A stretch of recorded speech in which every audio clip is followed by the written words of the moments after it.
నమస్తే, welcome to స్వతంత్ర. నేను మురళి. ముందుగా హెడ్లైన్స్ చూద్దాం. పని చేస్తేనే ఉండండి, లేదంటే వెళ్ళిపోండి. కలెక్టర్లు, ఎస్పీల సమావేశంలో సీఎం రేవంత్. తెలంగాణ రాష్ట్ర అప్పు 3,17,000 కోట్లే. శ్వేతపత్రానికి కౌంటర్గా బీఆర్ఎస్ స్వేదపత్రం. శ్రీధర్కు ఎక్సైజ్, జ్యోతిబుద్ధి ప్రకాష్కు ట్రాన్స్పోర్ట్. మరోసారి కీలక బదిలీ చేసిన రేవంత్ సర్కార్.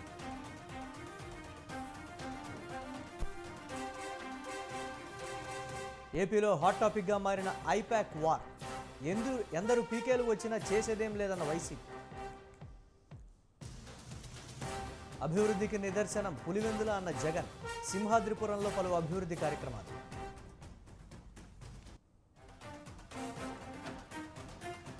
జగన్ సినిమా అయిపోయింది, ఎమ్మెల్యేలను మారిస్తే లాభం ఏంటన్న చంద్రబాబు.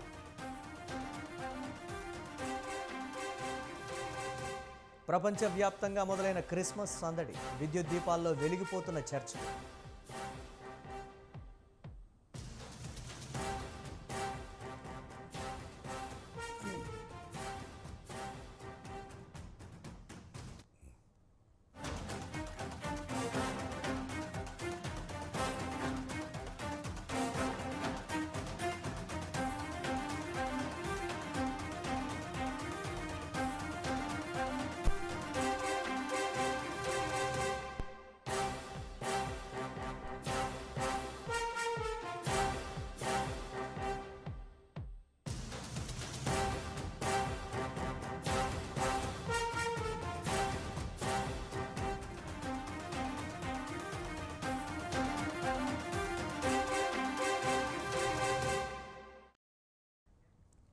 తెలంగాణ ఉమ్మడి జిల్లాలకు ఇన్ఛార్జ్ మంత్రులను నియమించింది ప్రభుత్వం. రంగారెడ్డి బాధ్యతలను శ్రీధర్ బాబుకు అప్పగించింది. హైదరాబాద్కు పొన్నం ప్రభాకర్, నల్గొండకు తుమ్మల నాగేశ్వరరావును ఇన్ఛార్జ్ మంత్రులుగా నియమించింది. కరీంనగర్ ఇన్ఛార్జ్ మంత్రిగా ఉత్తమ్ కుమార్ రెడ్డి, ఖమ్మానికి కోమటిరెడ్డి వెంకటరెడ్డి, మెదక్కు కొండా సురేఖ, ఆదిలాబాద్కు సీతక్కను బాధ్యులుగా చేసింది.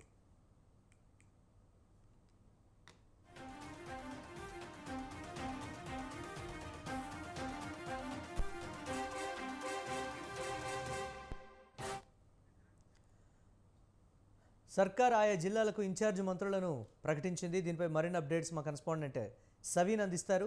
సవీన్,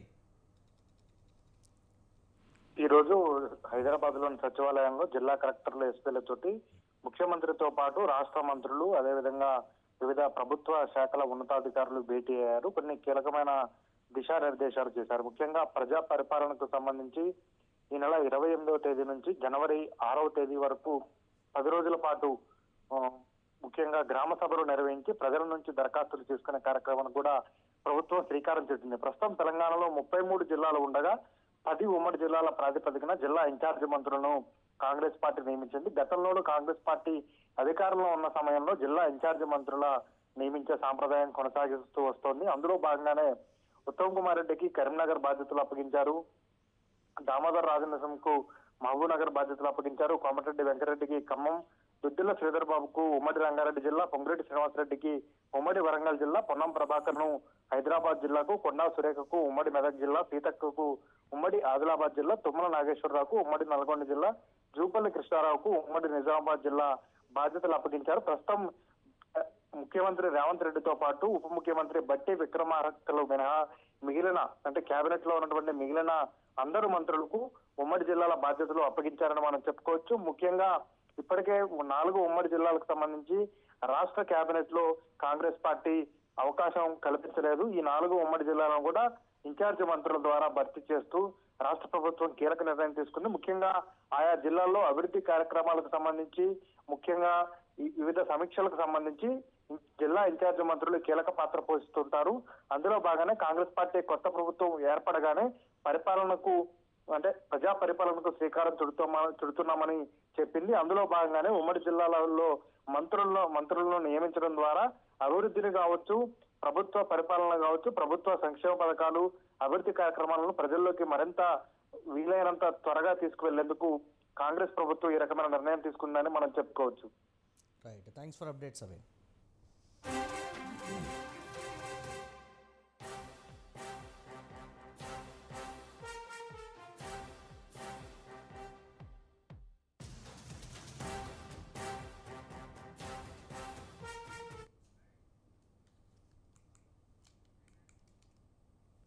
తెలంగాణలో మరోసారి ఐఏఎస్ అధికారులు బదిలీ అయ్యారు. ఇంటర్ విద్యా డైరెక్టర్గా శృతి ఓజాను ప్రభుత్వం నియమించింది. ట్రాన్స్పోర్ట్ కమిషనర్గా జ్యోతి బుద్ధప్రసాద్, సివిల్ సప్లై కమిషనర్గా డిఎస్ చౌహాన్కు బాధ్యతలు అప్పగించారు. గిరిజన సంక్షేమ డైరెక్టర్గా నరసింహారెడ్డి, ఎక్సైజ్ శాఖ కమిషనర్గా ఈ శ్రీధర్ను నియమిస్తూ ఉత్తర్వులు జారీ చేసింది రేవంత్ సర్కార్.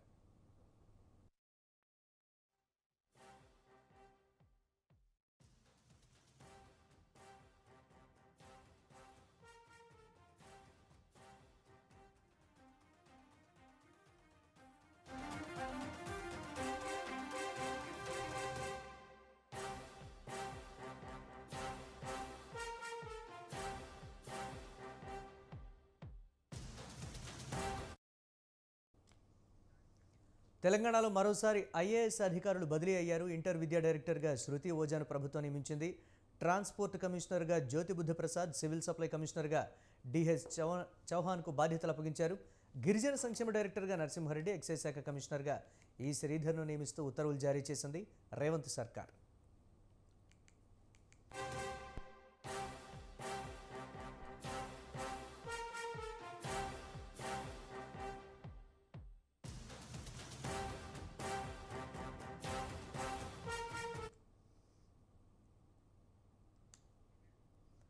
శ్వేతపత్రం వర్సెస్ స్వేదపత్రం, ఈ రెండింటిలో ఏది నిజం అన్నట్లుగా తయారైంది తెలంగాణలో ప్రస్తుత పరిస్థితి.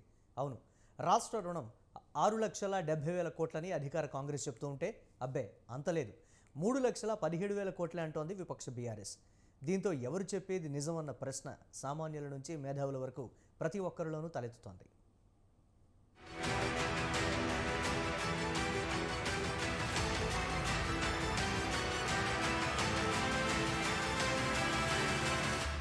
రాష్ట్రంలో లెక్కల యుద్ధం జరుగుతోంది. అవును, మేం చెప్పేది నిజమంటే మేం చెప్పేదే వాస్తవం అంటున్నాయి అధికార విపక్షాలు. ఈ మేరకు ఒకరు అసెంబ్లీలో శ్వేతపత్రం విడుదల చేస్తే మరొకరు తమ పార్టీ ఆఫీసులో పవర్ పాయింట్ ప్రెజెంటేషన్ ఇచ్చి మరీ చూపించారు. ఇదే తమ పార్టీ విడుదల చేస్తున్న శ్వేతపత్రం అంటూ చెప్పుకొచ్చారు.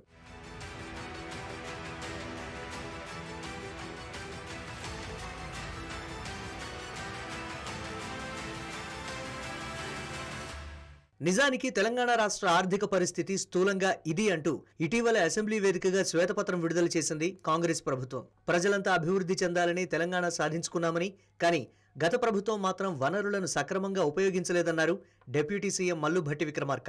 దీంతో ప్రస్తుతం రోజువారీ ఖర్చులకు సైతం ఓడీ ద్వారా డబ్బులు తెచ్చుకోవాల్సిన పరిస్థితి తలెత్తిందన్నారు. శాసనసభలో ప్రభుత్వం విడుదల చేసిన శ్వేతపత్రంలో ఉన్న లెక్కలను ఓసారి పరిశీలిస్తే తెలంగాణ రాష్ట్ర అప్పులు 6,71,757 కోట్లుగా ప్రకటించారు. 2014-15 నాటికి రాష్ట్ర రుణం కేవలం 72,658 కోట్లు మాత్రమే కావడం గమనార్హం. 2014-15 నుంచి 2022-23 మధ్యకాలంలో సగటున 24.5% మేర అప్పు పెరిగినట్లు గణాంకాలు చెబుతున్నాయి. 2023-24 అంచనాల ప్రకారం రాష్ట్ర రుణం 3,89,673 కోట్లు. ఇక బడ్జెట్కు వాస్తవ వ్యయానికి మధ్య 20% అంతరం ఉండటం ఇక్కడ కీలకమైన విషయం. అంతేకాదు, రాష్ట్రం ఏర్పడిన తరువాత రుణభారం 10 రెట్లు పెరిగిపోయింది. రెవెన్యూ రాబడిలో ఉద్యోగుల జీతభత్యాలకే 35% వ్యయమవుతోంది. బడ్జెటేతర రుణాలు అంతకంతకు పెరిగిపోయి అప్పుల ఊబిలో కూరుకుపోయింది తెలంగాణ. ఈ రోజు ఆర్థిక పరిస్థితిని ఒకసారి చూస్తే చివరికి రోజువారీ ఖర్చులకు కూడా వేస్ అండ్ మీన్స్ ద్వారానో ఓడి ద్వారానో డబ్బులు తెచ్చుకొని పాలన చేసుకోవాల్సినటువంటి దుస్థితిలో ఈ రోజు ఈ రాష్ట్ర పరిస్థితి ఉంది. ఇటువంటి దుస్థితి రావటం నిజంగా తెలంగాణ ప్రజల యొక్క ఆవేదనని దురదృష్టంగా నేను భావిస్తా ఉన్నాను. అందుకే ఈ దశాబ్ద కాలంలో జరిగినటువంటి ఆర్థిక అరాచకత్వాన్ని, జరిగినటువంటి తప్పిదాల్ని రాష్ట్ర ప్రజలందరికీ తెలియపరచవలసినటువంటి బాధ్యత, అవసరం. ఈ తెలంగాణ ప్రజల కలలు, ఆశలు, కోరికలు తీర్చాలన్నటువంటి ఆలోచనతో, లక్ష్యంతో తెలంగాణ ఇచ్చినటువంటి కాంగ్రెస్ పార్టీగా మా అందరి ముందు ఉన్నటువంటి బాధ్యతగా మేము భావిస్తా ఉన్నాం. తెలంగాణ సర్కార్ విడుదల చేసిన శ్వేతపత్రానికి ధీటుగా సమాధానమిచ్చే ప్రయత్నంలో శ్వేతపత్రం పేరుతో ఓ పవర్ పాయింట్ ప్రెజెంటేషన్ ఇచ్చారు మాజీ మంత్రి బీఆర్ఎస్ ఎమ్మెల్యే కేటీఆర్. రేవంత్ సర్కార్ విడుదల చేసిన శ్వేతపత్రం అంతా తప్పుల తడక, అబద్ధాల పుట్ట అంటూ అభివర్ణించారు. కేవలం అంకెల గారడి అంటూ చెప్పుకొచ్చారు. రాష్ట్ర స్థూల రుణం 3,17,000 కోట్లు మాత్రమేనని, కానీ కాంగ్రెస్ ప్రభుత్వం 6,70,000 కోట్లు అంటూ చూపించే ప్రయత్నం చేస్తోందని ఆరోపించారు కేటీఆర్. పార్టీ తరపున నేను కానీ, ప్రభుత్వం మా మీద చేసే ఆరోపణలకు కానీ, మా మీద చేసిన కొన్ని కువిమర్శలకు కానీ ధీటుగా సమాధానం చెప్పినాం. కాబట్టే మాకు మాట్లాడే అవకాశం కూడా, సావధానంగా మాట్లాడే అవకాశం కూడా ఇవ్వకుండా గొంతు నొక్కి చివరికి శ్వేతపత్రాలు అని హడావుడి చేసి ఆఖరికి వాయిదా వేసుకొని ప్రభుత్వం పారిపోయిన విషయం కూడా మీరు చూసినారు. అయితే వాళ్ళు లేవనెత్తిన కొన్ని సందేహాలు, మళ్ళీ అదేవిధంగా వాళ్ళు కొన్ని చేసిన ఆరోపణలు, ఇవన్నింటి విషయంలో బాధ్యత కలిగిన ఒక పార్టీగా గత 10 ఏళ్ళు ప్రజలు మాకు అవకాశం ఇచ్చినప్పుడు ఏం జరిగింది, ఎట్లా జరిగింది, ఇవన్నీ చెప్పవలసిన బాధ్యత, ప్రజలకు వివరించవలసిన బాధ్యత మా మీద ఉన్నది. కాబట్టే ఈరోజు స్వేద పత్రాన్ని ఈ 10 ఏళ్ళు చెమటోడ్చి రక్తాన్ని రంగరించి వందల వేల గంటలు పనిచేసి ఒక్క మా ప్రభుత్వంలోని మంత్రులు ఎమ్మెల్యేలు మాత్రమే కాదు, మా ముఖ్యమంత్రి గారు మాత్రమే కాదు, లక్షల మంది ఉద్యోగులు, కోట్ల మంది ప్రజలు తమ స్వేదంతో, తమ కష్టంతో, తమ చెమటతో ఈ రాష్ట్ర అభ్యున్నతికి ఏ రకంగా తోడ్పడ్డారో, ఏ రకంగా ముందుకు తీసుకొని పోయినారో చెప్పవలసిన బాధ్యత ఈ స్వేద పత్రం ద్వారా మా మీద ఉన్నది. కాబట్టి దీన్ని స్వేద పత్రం అన్నారు. ప్రభుత్వం గ్యారంటీ ఇచ్చిన రుణాలను, ఇవ్వని రుణాలను కూడా అప్పులుగా చూపుతున్నారని తెలిపారు మాజీ మంత్రి కేటీఆర్. తద్వారా లేని అప్పును ఉన్నట్లుగా చూపిస్తూ తిమ్మిని బమ్మిని చేసే ప్రయత్నం చేస్తున్నారని ఆరోపించారు. పౌర సరఫరాల సంస్థకు ఇప్పటివరకు ఉన్న అప్పు కేవలం 21,029 కోట్లు మాత్రమేనన్నారాయన. జనాభా ఆధారంగా తెలంగాణ వాటా అంటూ తప్పుడు లెక్కలు చూపారని విమర్శించారు మాజీ మంత్రి. తెలంగాణలో గత 10 ఏళ్ల ఖర్చు 13,72,930 కోట్లుగా పేర్కొన్నారాయన. విద్యుత్ రంగంలో తమ ప్రభుత్వ హయాంలో 6,87,000 కోట్లకు పైగా ఆస్తులు సృష్టించామన్నారు. విద్యుత్ సామర్థ్యాన్ని 7,778 మెగావాట్ల నుంచి 19,464 మెగావాట్లకు పెంచామన్నారు కేటీఆర్.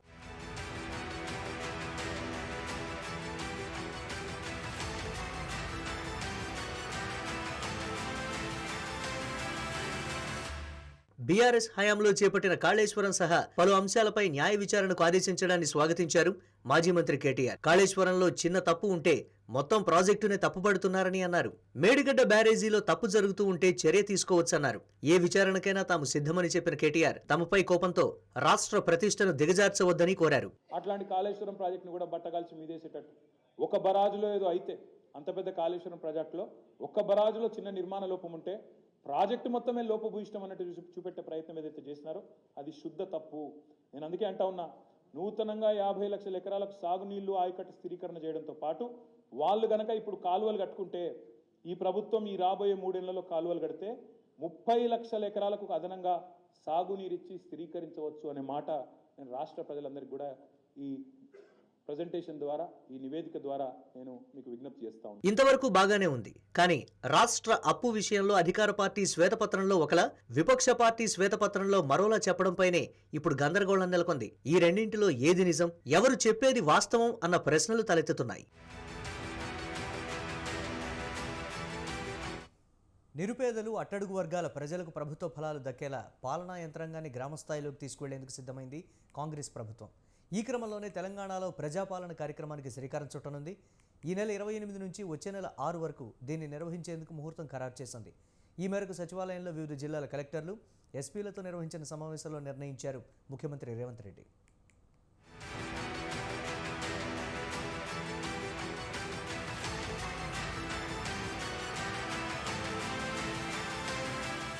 తెలంగాణలో పాలనను మరింత వేగంగా పరుగులు పెట్టించేందుకు అవసరమైన కసరత్తులు చేస్తున్నారు సీఎం రేవంత్ రెడ్డి. ఇందులో భాగంగా నిరుపేదలు, అట్టడుగు వర్గాల వారికి ప్రభుత్వ ఫలాలు దక్కేలా పాలనా యంత్రాంగాన్ని గ్రామ స్థాయిలోకి తీసుకెళ్లేందుకు ప్రజా పాలన కార్యక్రమాన్ని చేపడుతున్నారు. ఈ నేపథ్యంలో పలు అంశాలపై చర్చించేందుకు కలెక్టర్లు, జిల్లా ఎస్పీలు, అదనపు కలెక్టర్లతో సచివాలయంలో సమీక్షా సమావేశం నిర్వహించారు ముఖ్యమంత్రి.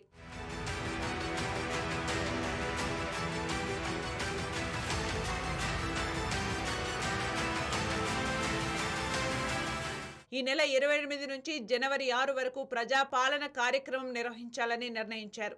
ఇందులో భాగంగా ఉదయం 8 నుంచి మధ్యాహ్నం 12 గంటల వరకు, అనంతరం మధ్యాహ్నం 2 నుంచి సాయంత్రం 6 గంటల వరకు గ్రామ సభలు చేపడతారు.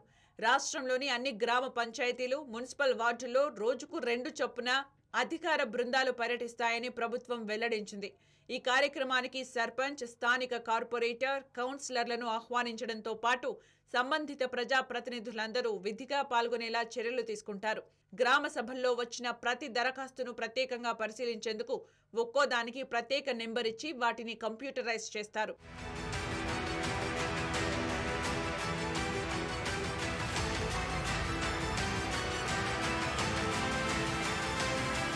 ఈ ఈ సమావేశం వేదికగా అధికారులకు పలు సూచనలు, హెచ్చరికలు చేశారు ముఖ్యమంత్రి రేవంత్ రెడ్డి. ప్రభుత్వం చాలా ఓపెన్ మైండ్తో ఉందన్న ఆయన అధికారులు ఇచ్చే సలహాలు, సూచనలు ప్రభుత్వం తీసుకుంటుందని తెలిపారు. అలాగే ప్రతి ఒక్కరూ ఎక్కడైనా సమర్థవంతంగా పనిచేయాలని, ఏవైనా ఇబ్బందులు ఉంటే వెంటనే తప్పుకోవచ్చని సూచించారు. అక్రమార్కులపై చర్యలు తీసుకునేందుకు పోలీసులకు పూర్తి స్వేచ్ఛను ఇస్తున్నట్లు తెలిపారు సీఎం రేవంత్ రెడ్డి. ఈ రోజు ఇక్కడున్న మా ఉన్నతాధికారులకు, మా జిల్లా కలెక్టర్లకు, మా ఎస్పీలకు, మా అడిషనల్ కలెక్టర్లకు నా సూచన ఒకటే, ఈ ప్రభుత్వం అనేది ఫ్రెండ్లీ గవర్నమెంట్ అనేది అధికారులకు ఎంతవరకు అంటే మీరు ప్రజల చేత శభాష్ అనిపించుకున్నంత వరకే ఈ ప్రభుత్వం మిత్రం ఫ్రెండ్లీగా ఉంటుంది. మీ పరిపాలనలో లోపాలు జరిగినా, నిర్లక్ష్యం వహించినా లేదా ఉద్దేశపూర్వకంగా రకరకాల నిర్ణయాలు తీసుకున్నప్పుడు తప్పకుండా ఈ ప్రభుత్వం వాటన్నిటిని కూడా సమీక్షించడం జరుగుతుంది. వివిధ రాష్ట్రాలలో పుట్టి పెరిగి అఖిల భారత సర్వీస్ లో మీరు పోటీ పరీక్షలు రాసి మీరు ఐఏఎస్లుగానో ఐపీఎస్లుగానో సెలెక్ట్ అయ్యి తెలంగాణ రాష్ట్రాన్ని మీరు కోరుకొని ఇక్కడికి వచ్చిందంటే ఈ రాష్ట్రంలో పౌరులలాగా మీరు కూడా ఇక్కడ ఒక బాధ్యత తీసుకొని ఈ రాష్ట్ర నిర్మాణంలో అత్యంత కీలక పాత్ర పోషించడానికి మీరు ఈ రాష్ట్రానికి వచ్చి మీరు స్థానిక ప్రజల భాష తెలుసుకోండి, ప్రజల మనసును గెలవండి. ప్రజల మనసును మీరు గెలిచినప్పుడే అంటే ప్రజలు అనుకున్న ప్రభుత్వాలు ప్రతి 5 సంవత్సరాలకు పోటీ పరీక్షకు నిలబడాలి. కానీ మీకు మాత్రం 35 సంవత్సరాలు కేటగారికల్ గా మిమ్మల్ని ఎంపవర్ చేస్తుంది భారత ప్రభుత్వం. అంటే ఎంత నమ్మకంతో, విశ్వాసంతో మీకు 35 years టెన్యూర్ టర్మ్ ఇస్తున్నారంటే ఎంత జవాబుదారీతనంగా మీరు వ్యవహరించాలో మీరు ఆలోచన చేయండి. ఎన్నికల్లో ఇచ్చిన 6 గ్యారంటీలు అమలు కావాలంటే ప్రజా ప్రతినిధులు, అధికారులు జోడెద్దుల్లాగా పనిచేయాలన్నారు సీఎం. ఇద్దరి మధ్య సమన్వయం లేకుంటే లక్ష్యాన్ని సాధించలేమన్నారు ఆయన. సచివాలయంలో ఏ నిర్ణయం తీసుకున్నా క్షేత్రస్థాయిలో అమలు చేసే బాధ్యత ప్రజా ప్రతినిధులు, కలెక్టర్లదేనని చెప్పుకొచ్చారు ముఖ్యమంత్రి. ప్రజాపాలన పేరుతో గ్రామ సభలు నిర్వహించి లబ్ధిదారులను ఎంపిక చేయాలన్నారు. నిస్సహాయులకు సహాయం అందేలా చర్యలు తీసుకోవాలని సూచించారు. అర్హులైన ప్రతి ఒక్కరికి సంక్షేమం అందించడమే మా లక్ష్యమన్నారు సీఎం రేవంత్. అభివృద్ధి చెందడం అంటే అద్దాల మేడలు, రంగుల గోడలు కాదు. పౌరుల నైతికాభివృద్ధి నిజమైన దేశాభివృద్ధి. అంటే అద్దాల మేడలు కట్టో, రంగుల గోడలు చూపించో అభివృద్ధి జరిగిందే అని ఎవరైనా భ్రమపడితే తద్వారా పేద ప్రజలకు ఎలాంటి ప్రయోజనం లేదు. నిజమైన అభివృద్ధి అనేది పౌరుల యొక్క నైతిక అభివృద్ధి జరిగినప్పుడే చివరి వరుసలో ఉన్న పేదవాడికి సంక్షేమ పథకం అందినప్పుడే ఈ రాష్ట్రం గాని దేశం గాని అభివృద్ధి చెందినట్టు భావిస్తుంది కాంగ్రెస్ పార్టీ. మేము అందుకే ఈ రోజు చివరి వరుసన నిలబడ్డ తండాలలో, గూడాలలో, మార్పుల పల్లెల్లో ఉండే ప్రతి పేదవాడికి ప్రభుత్వం అందించదలుచుకున్న సంక్షేమ పథకం చేరాలంటే చేరవేయాల్సిన వారసులు మీరే. మీ మీదనే మా ప్రభుత్వం పూర్తి స్థాయిలో బాధ్యత పెట్టి నమ్మకంతో, విశ్వాసంతో ఈ అభయహస్తం ద్వారా అమలు చేయబోయే 6 గ్యారెంటీలను, దానికి సంబంధించిన అర్హులైన నుంచి ఈ రోజు వినతి పత్రాలను లేకపోతే వాళ్ళ అప్లికేషన్స్ తీసుకోవాలని ఆలోచన చేసే ఈ రోజు ఈ కార్యక్రమాన్ని తీసుకోవడం జరిగింది. ఇక 6 గ్యారంటీలకు సంబంధించి ఈ నెల 28 నుంచి వచ్చే నెల 6 వరకు దరఖాస్తులు స్వీకరిస్తామన్నారు మంత్రి పొంగులేటి శ్రీనివాస్ రెడ్డి. సమావేశం అనంతరం సదస్సులో జరిగిన వివరాలను వెల్లడించారు ఆయన. ప్రజల నుంచి దరఖాస్తుల స్వీకరణ పూర్తయిన తర్వాత వారు ఏ పథకానికి అర్హులో అధికారులు నిర్ణయిస్తారని తెలిపారు మంత్రి పొంగులేటి. డిసెంబర్ 28వ తారీఖు నుండి జనవరి 6వ తారీఖు వరకు ప్రతి గ్రామంలో, ప్రతి వార్డులో, ప్రతి హ్యామ్లెట్ విలేజ్ లో, ప్రతి పట్టణంలో ఈ ప్రజా పాలన కార్యక్రమాన్ని ముఖ్యమైన అధికారులు వారు టీము ఏర్పాటు చేసుకొని ప్రతిరోజు ఒక్కొక్క టీము ప్రతిరోజు 2 గ్రామ పంచాయతీల్ని వారి ఏదైతే ఒక అప్లికేషన్ ఈ 6 స్కీములు ఏవైతే మేము ప్రకటించామో గ్యారంటీలో ఈ 6 గ్యారంటీలకు సంబంధించిన అప్లికేషన్ ఆ గ్రామ పంచాయతీలో, ఆ డివిజన్ లో, ఆ వార్డులకి ముందే పంపించి స్థానికంగా ఉండే అధికారులు స్థానిక ప్రజల యొక్క వారి సూటబిలిటీని బట్టి ఈ స్కీముల్లో ఏది వారికి వర్తించుద్దో వారు అప్లై చేసుకునే విధంగా ఆ ఫామ్స్ ని వారికి ముందే ఇచ్చి ముందుగా నిర్ణయించి ప్రకటించిన ప్రకారం ఏదైతే గ్రామ సభల ద్వారా ఈ అప్లికేషన్లు తీసుకుంటుందో ఈ అప్లికేషన్లు అన్నిటినీ ముందే వారు ఫిల్ చేసుకుంటే వారి సమక్షంలో వారి అప్లికేషన్లు తీసుకొని వారందరికీ కూడా ఒక రిసీట్ ఇస్తారు బాధ్యతాయుతమైన అధికారులు. గ్రామ సభలకు వచ్చేవారు ఇబ్బంది పడకుండా సౌకర్యాలు కల్పించాలని అధికారులను ఆదేశించారు సీఎం రేవంత్ రెడ్డి. వీటి నిర్వహణకు కావలసిన నిధులు విడుదల చేయించారు.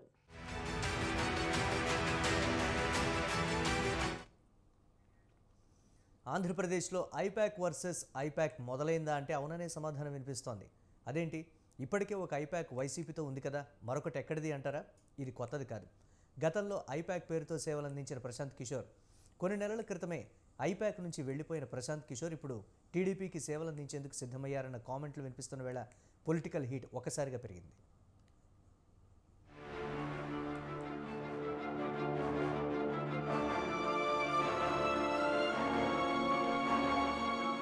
సార్వత్రిక ఎన్నికలకు సమయం ముంచుకొస్తోంది. ఆ ఎన్నికలతో పాటు ఆంధ్రప్రదేశ్ అసెంబ్లీ ఎన్నికలకు సిద్ధమవుతున్నాయి అక్కడి అధికార విపక్షాలు. ఇలాంటి వేళ గతంలో ఐపాక్ సంస్థ తరపున సేవలందించిన ప్రశాంత్ కిషోర్ ఒక్కసారిగా బెజవాడలో టీడీపీ జాతీయ ప్రధాన కార్యదర్శి నారా లోకేష్తో కనిపించడం రాజకీయంగా హాట్ టాపిక్గా మారింది. అట్నుంచి అటే వెళ్లిన వాళ్లు నేరుగా మాజీ ముఖ్యమంత్రి టీడీపీ అధినేత చంద్రబాబుతో సుమారు 3 గంటల పాటు భేటీ అయ్యారు.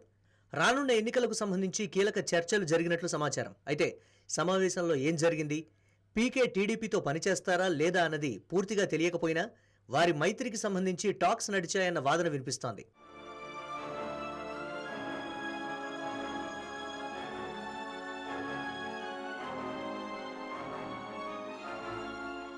అయితే ఐపాక్ నుంచి ప్రశాంత్ కిషోర్ బయటకు వెళ్లిపోయినా ఆ టీం సహవ్యవస్థాపకుడు రిషిరాజ్ ప్రస్తుతం వైసీపీకి వ్యూహకర్తగా సేవలందిస్తున్నారు. ఇలాంటి సమయంలో బీహార్లో తన పార్టీ పనుల్లో ఉన్న పీకే ఇప్పుడు అకస్మాత్తుగా రావడమే కీలకంగా మారింది. ప్రస్తుతం వినిపిస్తున్న ప్రచారం ప్రకారం టీడీపీ కోసం పీకే పనిచేయడం ప్రారంభిస్తే పరిస్థితి ఏంటన్న వాదన వైసీపీ నేతలే కాదు, ప్రజలందరిలోనూ ప్రధానంగా వినిపిస్తోంది. ఎందుకంటే ఐపాక్ టీం ఎలా పనిచేస్తుంది, ఏ అంశాలను దృష్టిలో పెట్టుకుంటుంది, ఎలాంటి సలహాలు ఆయా పార్టీలకు ఇస్తుంది అన్న విషయం ప్రశాంత్ కిషోర్కు తెలియంది కాదు.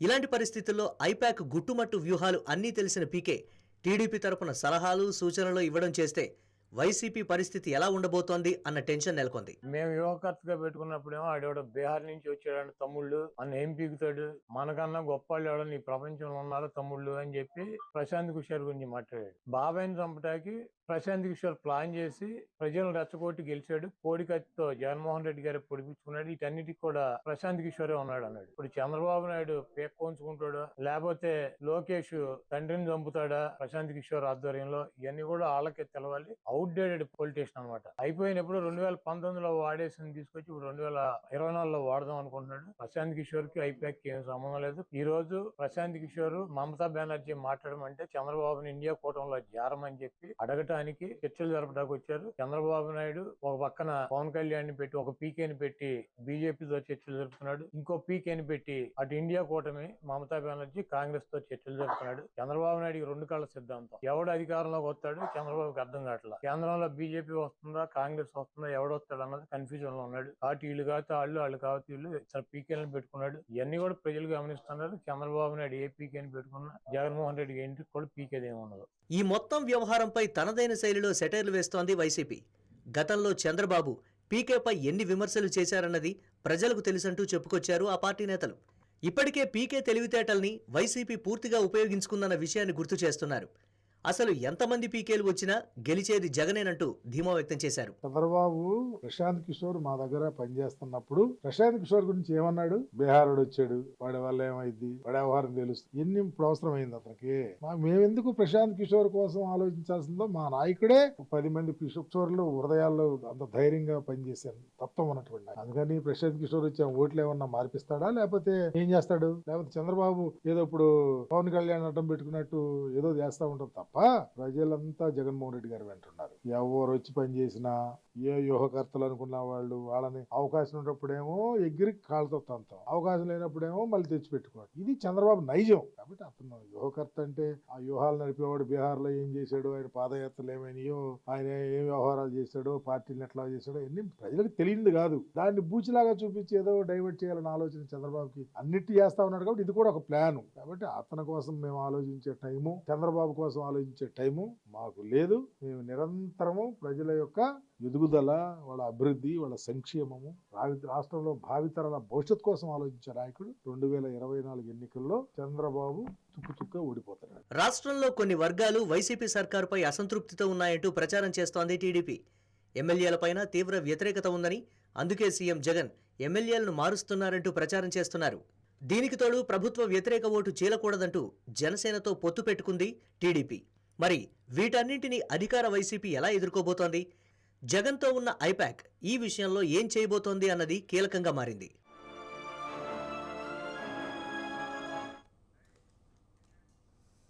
ఆంధ్రప్రదేశ్ ముఖ్యమంత్రి వైఎస్ జగన్ పార్టీ కేడర్ను అసెంబ్లీ ఎన్నికలకు రెడీ చేస్తున్నారు. ఈ దిశగా వేగంగా అడుగులు వేస్తున్నారు. మళ్లీ వైసీపీని అధికారంలోకి తీసుకురావడమే లక్ష్యంగా పలు నియోజకవర్గాలకు ఇన్ఛార్జీలను కూడా మార్చిన ఆయన ప్రాంతాల వారీగా సమీక్షలు నిర్వహిస్తున్నారు. స్థానిక నేతలతో సమావేశమై ఆయా నియోజకవర్గాల్లో పార్టీ పరిస్థితిని తెలుసుకుంటున్నారు. ఎట్టి పరిస్థితుల్లోనూ వచ్చే ఎన్నికల్లో గెలవాలంటూ ముఖ్యమంత్రి దిశానిర్దేశం చేస్తున్నారు.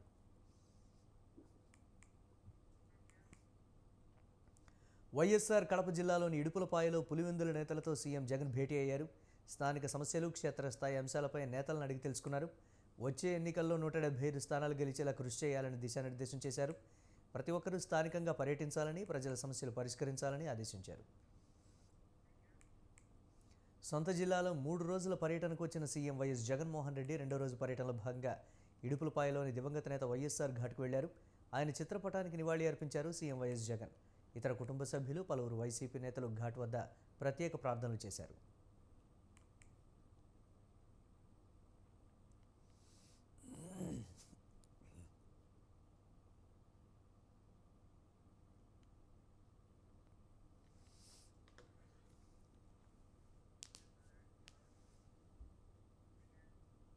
ఇవి ఇప్పటివరకు ఉన్న అప్డేట్స్. కీప్ వాచింగ్ స్వతంత్ర.